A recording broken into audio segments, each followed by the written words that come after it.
This is Romans chapter 8, verses 28 through 30. And we know that in all things God works for the good of those who love Him, who have been called according to His purpose.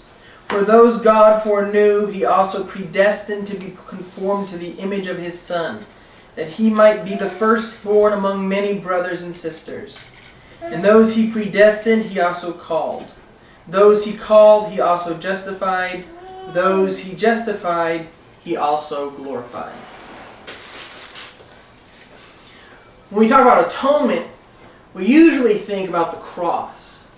We spend Advent and Christmas looking towards the potential for our salvation. We celebrate that act which will eventually bring salvation to us, that will bring God and man together. And that moment we think of as Easter. So we're celebrating in the lead up to Christmas that the possibility of our salvation will come into the world, and at Easter we celebrate our actual salvation. But this wasn't always the case. Not all Christians have always thought this way, and not all Christians think that this way today. Saint Irenaeus did not believe that it was the cross that saves us. He thought that the atonement, the bringing together of God and man, took place at the birth of Jesus. For him, God had always intended to walk among mankind and to conform us to His image. For Irenaeus, the point of Jesus coming was to divinize humanity, to make us more like God, to bring us into proper relationship with the divine. For him, the cross was the end of sin, but sin was really a deviation off of God's original plan. Jesus took care of sin and then got us back on the plan we were supposed to be on, which is the bringing of us into conformity with God's image. In the Greek Orthodox Church, this idea still is prevalent. It's called theosis. Again, the divinization of mankind. But what does that process really entail? What does it mean to become more like God? Most people think of this in terms of a glorification, a raising up. We're going to be more powerful, more beautiful, more amazing, more unique. But in the cradle, in the manger, that's not really the image you get. Jesus didn't enter into halls of power or into a position where He was likely to become very famous. He wasn't born into a family of riches.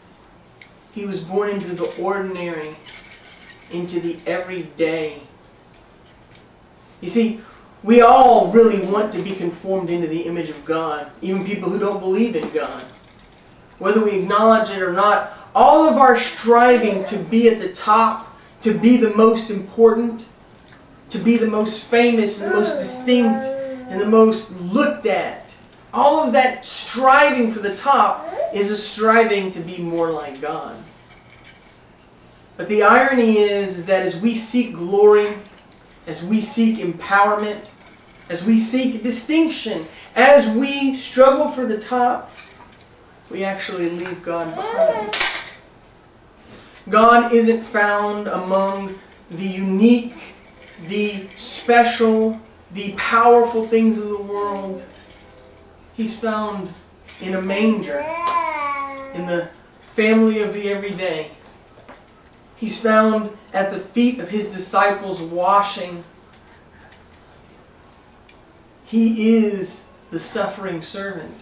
And so as we strive and we struggle to reach the top, we leave God behind.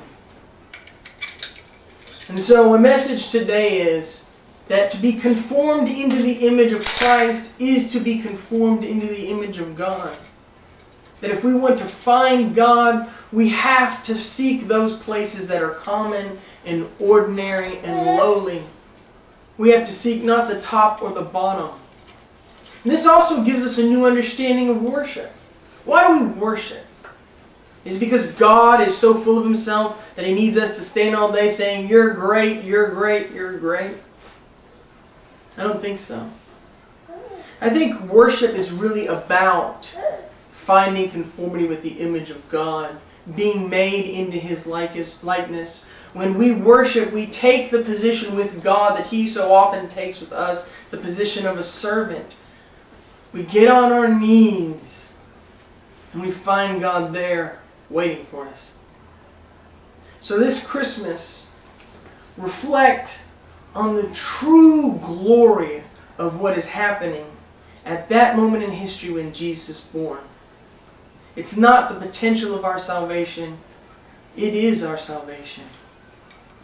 A little baby, vulnerable, exposed to the world. If we can kneel at His feet, if we can get lower than the lowest, then we will find ourselves more like God. Amen.